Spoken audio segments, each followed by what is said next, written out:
আল্লাহর সাথে জড়িত পাপ তো সহজেই মাফ করা যায়, কিন্তু আপনি যখন মানুষের সাথে জড়িত পাপে যাবে তখন মাফ নিবে কিভাবে? মনে করেন এক ভাই আরেক ভাইকে বললো যে তুই চোর, নাউজুবিল্লাহ।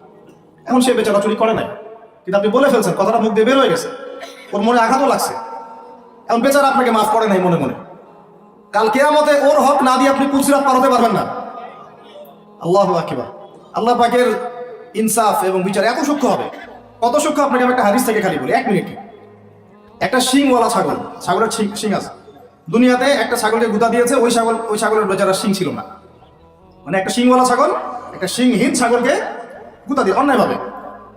আল্লাহ পাক কিয়ামতের দিন ওই শিংহীন ছাগলকে শিং দিয়ে বলবেন, তুই গুঁতা দিয়ে প্রতিশোধ নিয়ে নাও, বদলা নিয়ে নাও।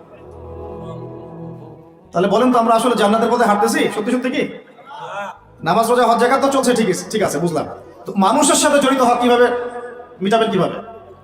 এই যে একটা পণ্যের ভেজাল দিলেন, ওই যে কি বলে ওটাকে, কি মিশাই জানি, ফরমালিন। হ্যাঁ, ফরমালিন। এই যে মিশাই ব্যবসা করলেন, এই যে কতগুলো মানুষ ক্ষতিগ্রস্ত হলো। ধরেন যে লাখ লাখ মানুষ খেয়েছে, বেচারার পেটে সমস্যা হয়ে গেল। আর আপনি কিভাবে পার পাবেন কিয়ামতের মাঠে?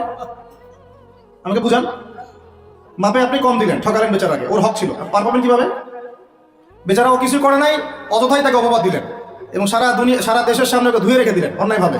এখন আপনি পার পাবেন কিভাবে? এই জিনিসগুলো আমরা ভাবি না, আমরা মনে করি নামাজ পড়েছি বা সব পার। মানুষের সাথে জড়িত হক এত সহজে মাফ, বলেন আমার সাথে, মানুষের সাথে জড়িত হক এত সহজে মাফ হবে না।